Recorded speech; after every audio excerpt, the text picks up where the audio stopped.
Welcome, friends. I am back at the home of Heather Havoc's crib. We are at Heather Havoc's place, and we are going to have a nice poly conversation with some poly people.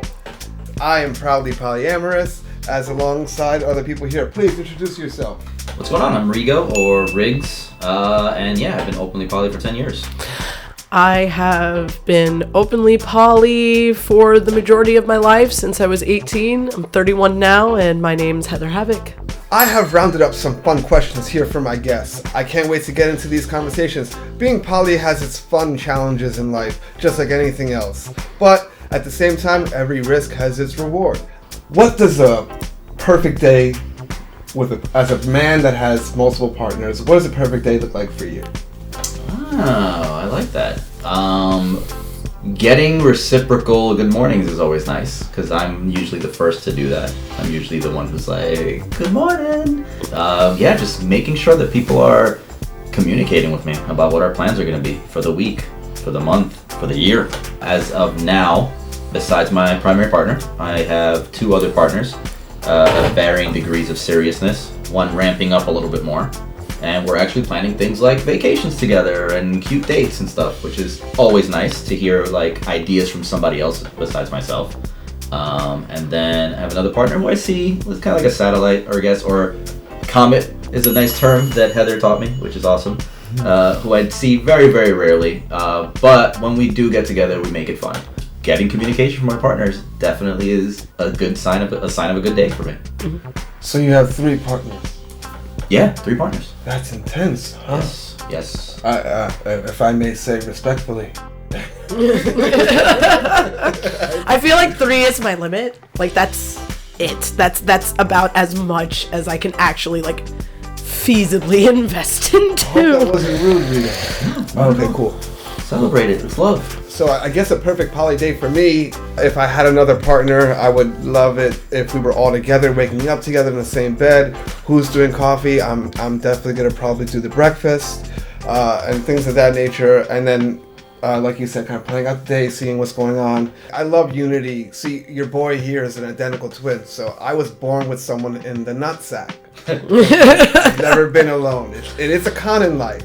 I will admit, if there's one thing in my life that I don't know, it is being alone. Like, solo, single life by myself, I've never done it in my life. I've kind of been lucky enough to have someone by my side on a consistent basis. Which may be a bad thing, but I'm not sure I care yet. A tribe is something, or throuple, whatever the hell people... Thruple, Triad. Yeah. Triad I like. Yeah, I like triad better than thruple. I love how like up to date you guys are in the terminology. I hate all that shit. I really do. Like I could go, what the fuck is a unicorn? I'm a grown up. Okay. The terminology, there's a lot to learn, but I find it to be helpful because for me, as somebody that like needs terms to like compartmentalize, when I have terms to describe things, I'm like, oh, I can compartmentalize this in my mind better because I know definitively this is what it is, and I have a terminology to match that. That's why I like terms, but like I also totally get like why people are just like, damn, can't we just exist in the love? I'm a bit of a linguistics nerd, and I say that in that like totally like of my own accord. I don't have like a degree or anything, but I like that language has utility and it's very useful. At the end of the day, I get it. It can be a lot, especially if none of it applies to your dynamic at all. You're like, why do I need to know all this stuff? But yeah, for sure. You know, especially when you start exploring stuff, it's good to learn and pick up a couple different things. But yeah, for sure, I get you. It's overwhelming, especially for folks who are new to poly. I'm just like, it's okay, take your time. Perfect day. Okay, I would have to say it depends on who I'm with, because like if I were with like one of my partners, I feel like a perfect day would be waking up, fucking, and then like playing video games, then fucking again, eating somewhere in there. We'll probably make breakfast, or maybe we'll order, because maybe we're tired from the fucking. And then I have my other partner that I've been with for like 2 years, and like they've been a really steady, consistent force in my life throughout my whole life.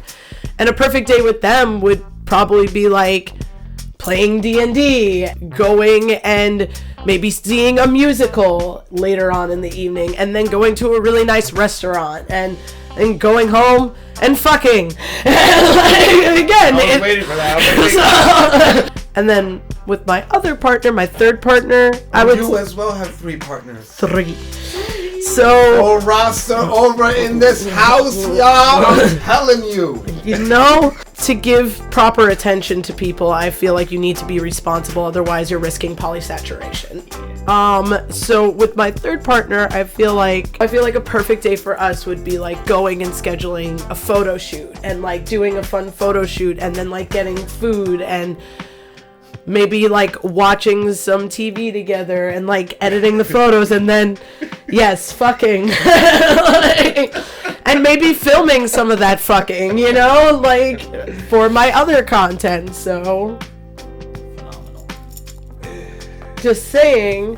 So like it depends on the partner. So it's really hard for me to say what a definitive perfect day would look like, because I have 3 different dynamics that I'm managing. I was gonna say I didn't know that there was gonna be 3. This would be more applicable to you. Okay. Have you ever been in a partnership with someone that they had a male partner as well? Yeah, definitely. Okay. So, my primary partner is very demisexual. So they have not explored that, but one of my other partners is very polysaturated. This is someone who has at least 3 or 4 other partners of varying degrees. Like at the moment, they have like 2 live-in partners. Then they have 1 male partner who is a lot older than me, actually. So not gonna say any names, but Jesus. I'm also older than them, and I feel like it's kind of like kind of a kink on their part. It's interesting. But yeah, they have male partners. Well, my question is, how should male partners treat each other? How should that dynamic usually look? This is a good one, Especially for new guys in poly that may, I've not interacted with any of their male partners, of any of their like the men that they're seeing, but I don't have any issue with it. I think this is something that there's a lot of like deprogramming that has to come into, especially when men are learning about poly and maybe entering poly for the first time. There's a lot of pitfalls when it comes to like understanding the dynamic that their like AFAB or women partners have with other men. Insecurity! That's the word I was looking for. There's an ingrained insecurity that people think it's like that. It's instilled in society. It's like, that competitiveness. Oh, like, is he better than me? Or what is he doing better than what has he got that I don't got? And you gotta break away from that. The reason that your partner's with you is because they like you, because she likes you, whoever it may be. And if you start to question that, and you start building insecurity, and you start letting that like control the dynamic, then they really are gonna stop liking you.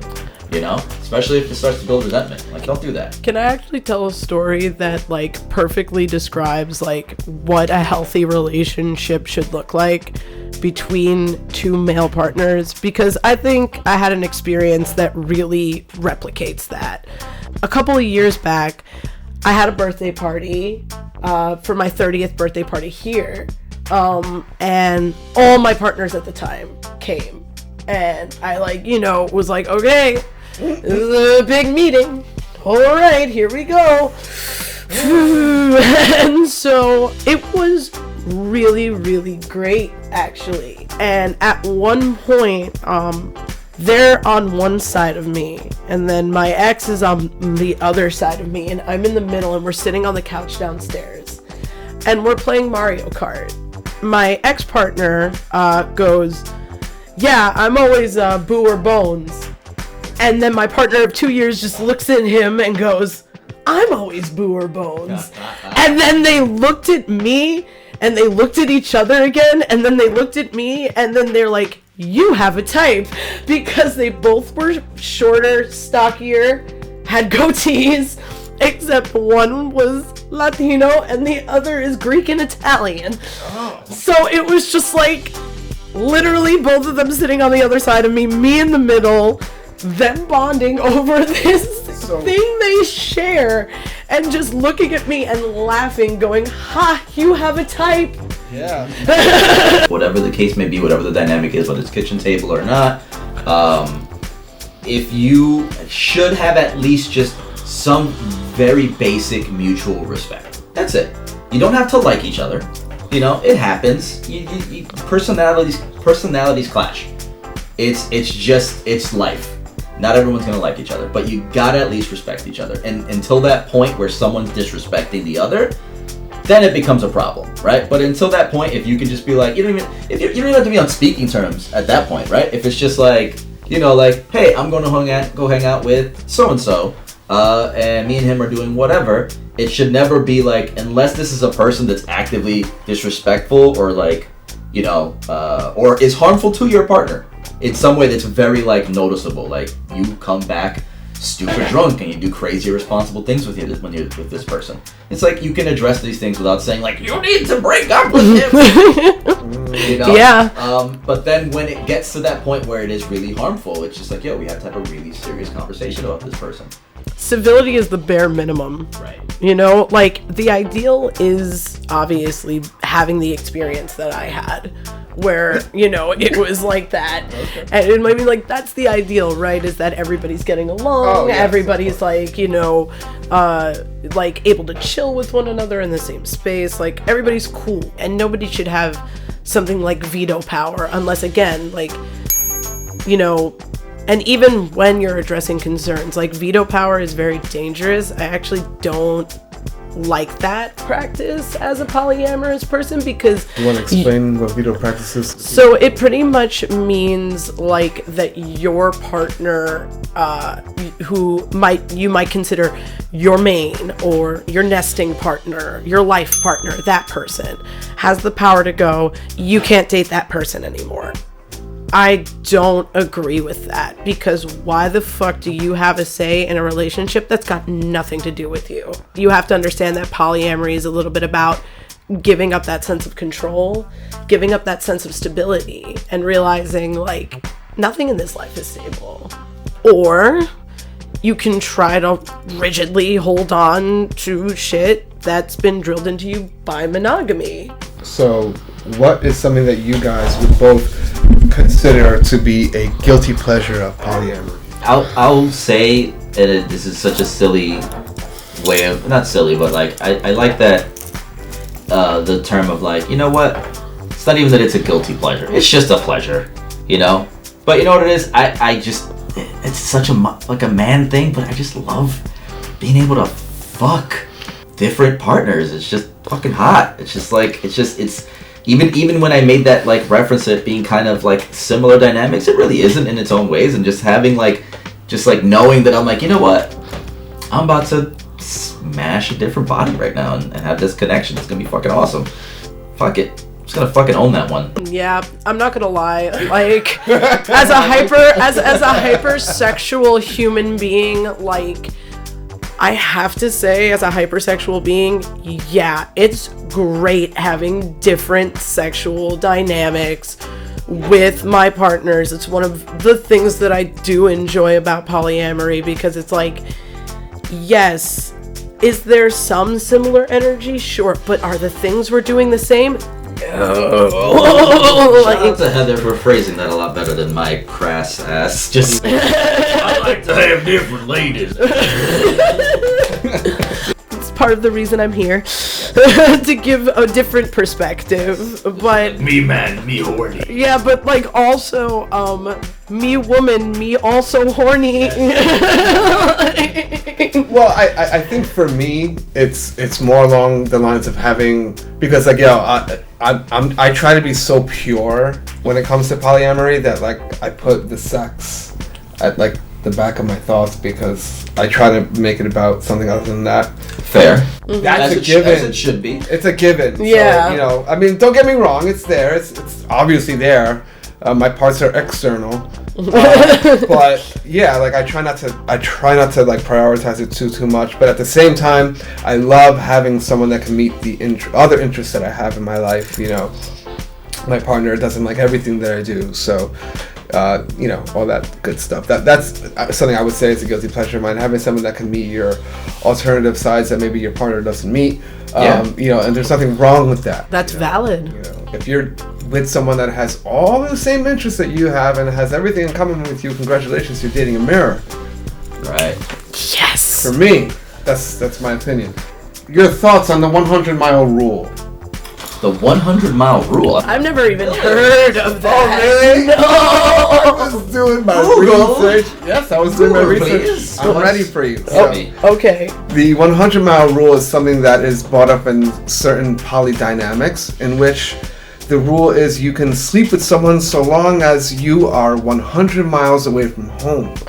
Oh, different zip codes, different rules. Aha! From the olden days. From the movie Road Trip School of Polyamory. Yes. If it's in a different area code, it's not cheating. I do understand that, it's different dynamics. There are people who do like to have hookups, and that's their whole thing. And when I used to work on the road doing IT jobs, and there were times where I was away from my partner for extended periods of time. And on my adventures, there have been a couple of hookups. Totally I gave my partner the heads up, there's a shorty, she's cute, she's DTF, and we're getting together. It was always have fun, be safe. That's always been our dynamic, and I think a lot of people will probably agree with that. But I think it also depends on your rules, your agreements, that your dynamic is. So I think that rule is. Long answer is, if it works for you, do it. So yeah, the only time that I've heard that logic used is the one time I was in Israel cheating on my partner back home. In a devil's three-way. Well, it was also, in my defense, the man did not touch my vagina for the entire 8 months we were together, and then was like, how could you cheat on me? I'm like, bro, I sucked your dick to completion on a regular basis, and you couldn't be bothered to words were had. But regardless, that was the only time I've ever heard that logic used, so I don't really subscribe to that. My logic with polyamory is I either trust you to do this or I don't. I either trust you to do this or I don't. You either are going to do the things that are responsible. If you're having a hookup, use protection. You don't know this freaking person. Don't just be like, la la la. Be smart about things. I trust you to be smart about things. Don't bring home a stid. Yes. Think of your partner's part before you think of your own, alright? Yes. Yeah, literally, why do I need to micromanage you?